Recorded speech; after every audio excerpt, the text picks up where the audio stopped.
Good evening. We tip off tonight with the Truman State women who are looking to get back into the win column against in-state foe William Jewell.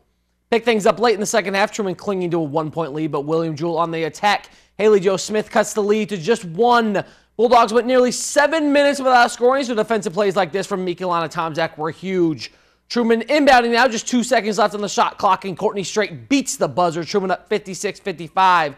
Casey Gatson-Smith off the inbound play. She catches the lob pass, and Truman goes up 58-56.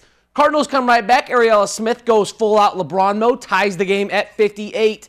Same score now. Truman inbounding with less than 10 seconds left. Courtney Straight drives, can't find anyone. She kicks the ball out, ends up in the hands of Allie Norton, and ball game. Truman 61, William Jewell 58. Well, I knew the shot clock was going down pretty fast, and I knew I only had a couple seconds, and it just so happens the ball came into my hands, and I knew I really wanted to make it for our team. I mean, it just boosts our confidence a lot. You know, we've been on a 3-game losing streak, and I just think this is really going to help us leading into the rest of conference, and, you know, we just want to do the best that we can. Somehow, 30 minutes later, the men had to try and follow that up. Seth Jackson has no problem following up anybody. He drives right to the hoop and gets the layup, got the home team going.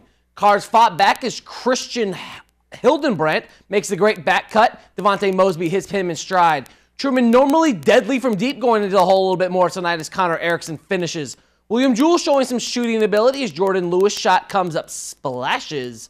Here's the Dogs shooting as Cole Myers hits the 3. Bulldogs shot 50% from the field tonight, led by Seth Jackson and his 24 points, which helped the Bulldogs cruise to a 93-68 conference win.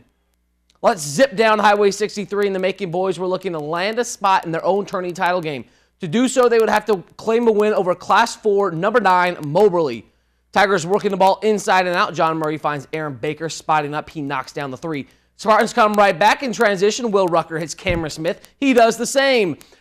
More from Baker. He stays hot from the other wing, knocking down the 3 ball again. Macon working the ball into their big man, John Murray. He backs in, drop step, hook shot. There's really no stopping that. However, the top 10 Spartans proves why they are just that. Clinched a title game berth, 74-62. The Macon boys will face South Shelby on Saturday in the 3rd place game, while Mexico will face Moberly in the boys' title game. In North Shelby, a handful of teams were in action tonight. The Scotland girls, now ranked number 10 in the state, advanced to the title game with a modest win over Marceline. They will face Knox County on Saturday. On the boys' side, Brashear was handled by Marion County.